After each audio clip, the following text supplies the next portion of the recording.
অসংখ্য বাহিনী দিয়ে আমাদের ছাত্রদের চোখকে নষ্ট করে অসংখ্য মানুষকে তারা পঙ্গুত্ব বরণ করেছে। অসংখ্য সম্মানিত ভাইরা, আমার সময় কোরআন এবং হাদিসের আলোকে ওয়াজ ফরমাইবেন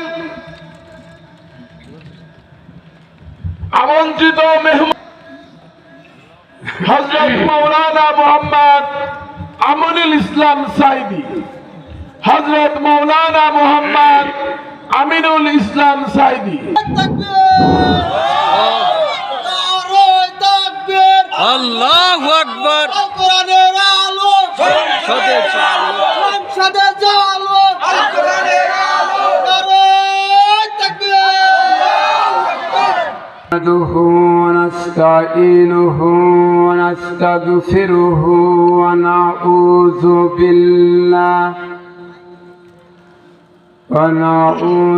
بالله من شرور أنفسنا ومن سيئات أعمالنا.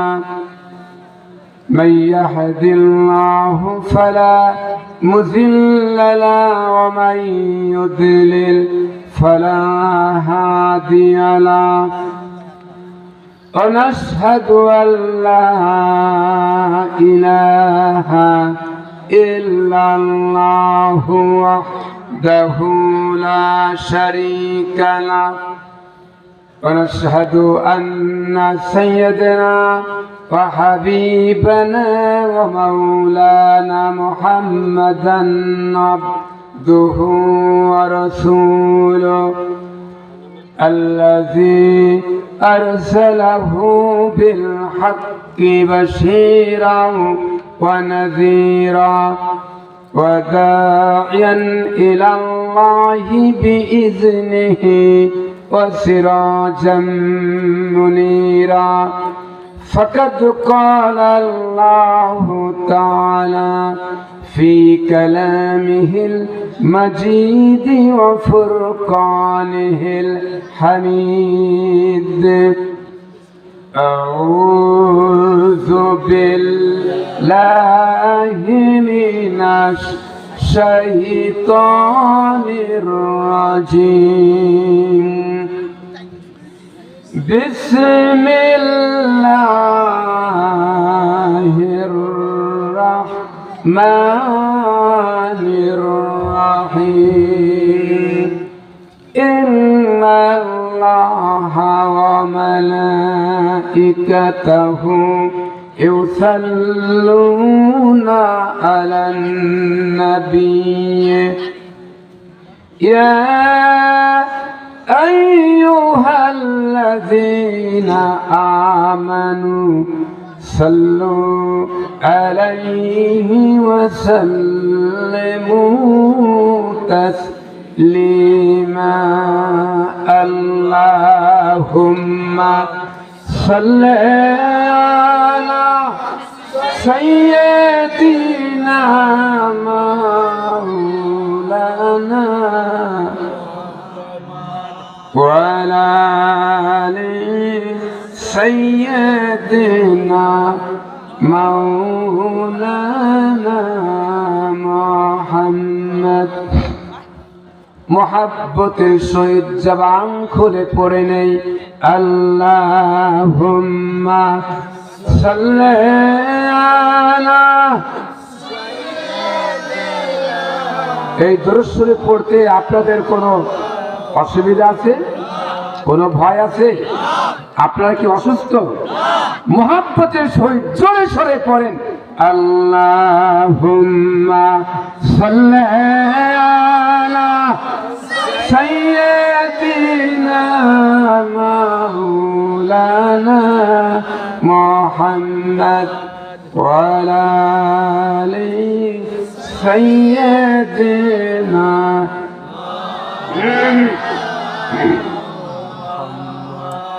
होना ये फूल तो बुलबुल का तरन्नुम भी न हो, चमन दहर में कलियों का तबस्सुम भी न हो बनागल उला बिकमालिही कशफत दुजा बिजमालिही हसनत जमीउ खिसालिही सल्लु अलैहि वालिही।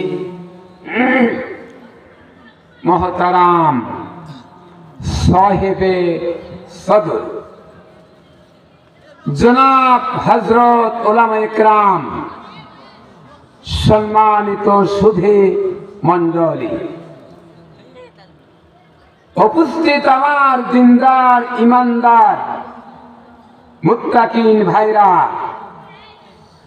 पर्दार आড়ালে सम्मानिता मा ओ बोनेरा, अस्सलामु अलैकुम व रहमतुल्लाहि व बाराकातुहु। ওয়ালাইকুম আসসালাম ওয়া রাহমাতুল্লাহ। আমরা মহান আল্লাহ রাব্বুল আলামিনের দরবারে শুকরিয়া আদায় করছি, যে পরম করুণাময় মহান আল্লাহ তাআলা সিরাজগঞ্জ থানাধীন রানীগ্রাম কদমতলা ইকরামুল জামি মসজিদ উন্নয়ন কল্পে ঐতিহাসিক তাফসীরুল কোরআনে কারিমে 2 দিন ব্যাপী এ মাহফিলের প্রথম দিবসে আমাকে এবং আপনাদেরকে সময় মতো টাইম মতো উপস্থিত হওয়ার জন্য তৌফিক এনায়েত করেছেন। সেই মহান আল্লাহ রাব্বুল আলামিনের দরবারে আমরা শতচুত্থ কণ্ঠে বিনয় অবনীত চিত্তে শুকরিয়া জ্ঞাপন করছি। সকলেই পড়ে নেই আলহামদুলিল্লাহ। আজকের মাহফিলে আসতে পেরে আপনারা কি নিরাপদ মনে করছেন নাকি নিরাপত্তাহীনতা ভুগছেন? একথা বলার কারণ কি?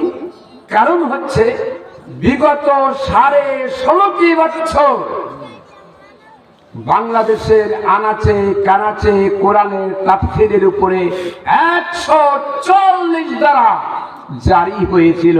জোরে বলেন ঠিক কিনা? বিগত আওয়ামী বাকশালী সরকার ধর্মনিরপেক্ষ মতবাদ কায়েম করতে চেয়েছিল। জোরে বলেন ঠিক কিনা? আর মাত্র 2 থেকে 3 মাস সময় পাইলে বাংলাদেশকে ভারত তার নিয়ন্ত্রণে যেত, আমাদের তাদের অধীনে থাকা লাগতো। জোরে বলেন ঠিক কিনা?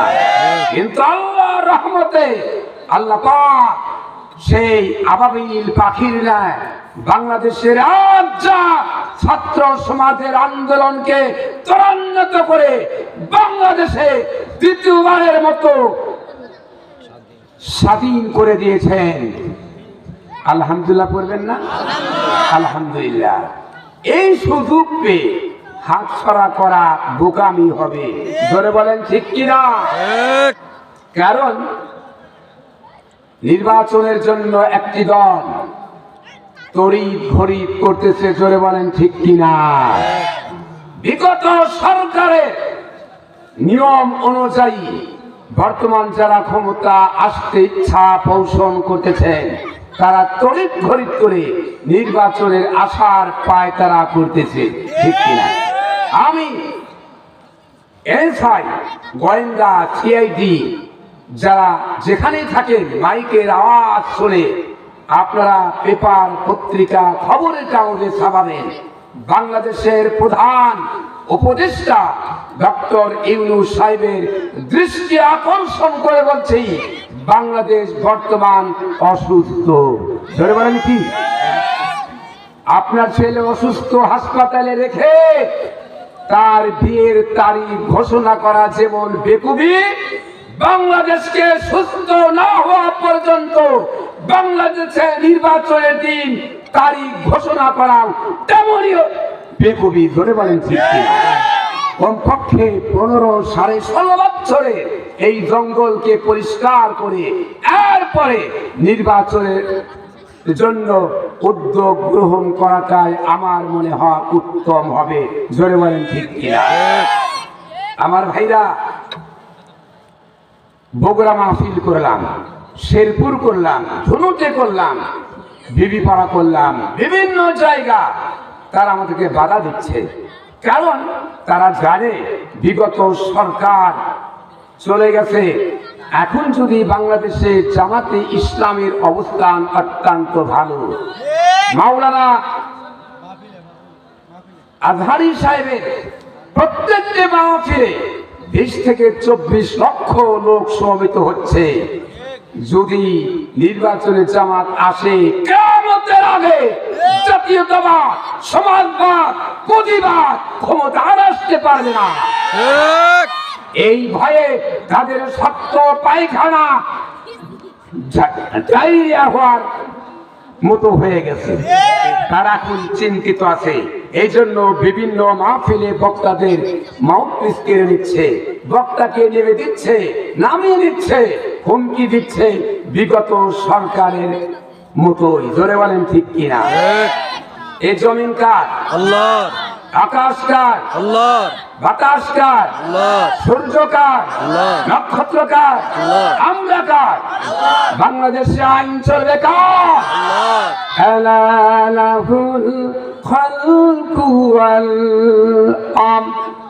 সৃষ্টিদার আইন চলবে সেই আল্লাহ। বাংলাদেশের যে কনস্টিটিউশন, সংবিধান, এটা কি মানুষের তৈরি না আল্লাহর তৈরি? মানুষের তৈরি করা মতবাদ দিয়ে মানুষের জন্য কল্যাণ বয়ে আনতে পারে না। মানুষের জ্ঞান হলো সসীম, আল্লাহর জ্ঞান হলো অসীম।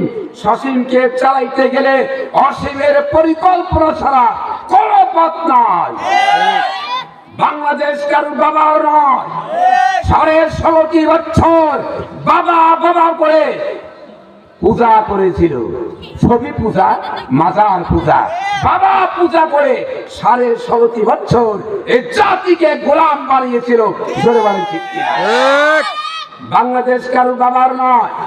এদেশ খালিদ বিন ওয়ালিদের, এদেশ হাজী শরীয়তুল্লাহ, এদেশ শহীদ তিতুমীরের, এদেশ ছাত্র সমাজের, এদেশ আল্লামা সাঈদী বাংলাদেশের অভ্যন্তরে আওয়ামী বাকশালী সহ ভারতকে নাক গলাবার শুধু আর দেওয়া হবে না। কি অপরাধী আছেন? ভারত থেকে পরিকল্পনা হচ্ছে শেখ হাসিনাকে বাংলাদেশে আবার আনার চেষ্টা চলছে। আপনাদের বাংলাদেশের একটা মুসলমানের রক্ত থাকতে ধর্মনিরপেক্ষতা, শয়তানের তৈরি করা ধর্মনিরপেক্ষ মতবাদ বাংলার জমিনে কায়েম হতে দেওয়া হবে না, হবে না। আজকে তারা কোথায়? যারা ধর্মনিরপেক্ষ মতবাদ কায়েম করতে চেয়েছিল। মানুষের তৈরি করা সব মতবাদ কুফরি মতবাদ। জোরে বলেন কি মতবাদ? জাতীয়তাবাদের মতবাদ কিসের মতবাদ? জোরে বলেন। সমাজতন্ত্রের মতবাদ কিসের মতবাদ? পুঁজিবাদের মতবাদ কিসের মতবাদ? ধর্মনিরপেক্ষতাবাদের মতবাদ কিসের মতবাদ? বড় মুসলমানের বাচ্চা, যার গায়ে মুসলমানের রক্ত আছে, আল্লাহর দেখানো, রসুলের দেখানো ইসলাম ছাড়া অন্য কোনো আন্দোলন করতে পারে না। হারাম হারাম। মুসলমান আন্দোলন করবে ইসলামী আন্দোলন। আপনাদের রানীগ্রামের মানুষের কথা শুনছিলাম। আমাদের শহীদ কাসিম ভাই শহীদ হয়েছে। এই এলাকার মুসলমান ভাইরা, আপনাদের ভেবেছিলাম যে আপনাদের ঈমান অনেক মজবুত হয়ে গেছে।